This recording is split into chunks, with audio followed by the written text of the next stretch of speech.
კმაყოფილია. მართლა ძალიან ლამაზად გამოიყურება საახალწლოდ თბილისი, რომლის მთავარი საკონცერტო დარბაზი გუშინ ჩვენთვის ყველასათვის განსაკუთრებულად საყვარელი ხელოვანისადმი მიძღვნილ საღამოს დაეთმო.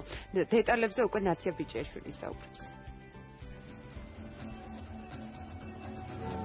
მე ვდგავარ ცენტრში და ეს ჩემი ადგილია, ეს ჩემი ქალაქია.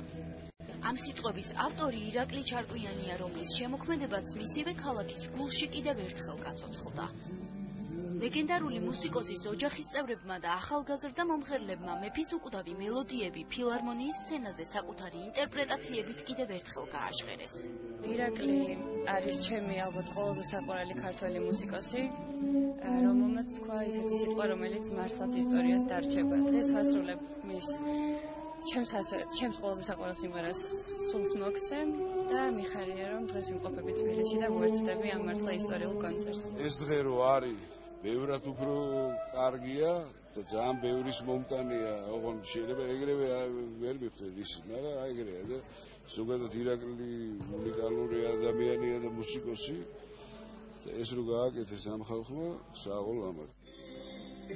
ერთგულ მსმენელს მეფემ თავადაც უმღერა. მისი ჰოლოგრამის შექმნით ორგანიზატორებმა პოეტისა და მუსიკოსის შემოქმედებას ახალი ელფერი შესძინეს. 15 დეკემბერს თბილისის საკონცერტო დარბაზის სცენაზე ირაკლი ჩარკვიანი გაცოცხლდა. ვირტუალურმა 3D გამოსახულებამ ილუზია შექმნა, რომ მეფე კონცერტის მონაწილე მუსიკოსთა გვერდით იდგა.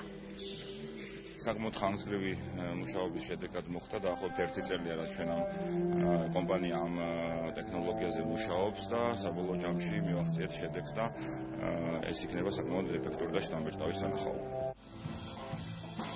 ემოციებით ახსავსე კონცერტი ირაკლი ჩარკვიანის შემოქმედებასთან ერთად ისტორიას დარჩება.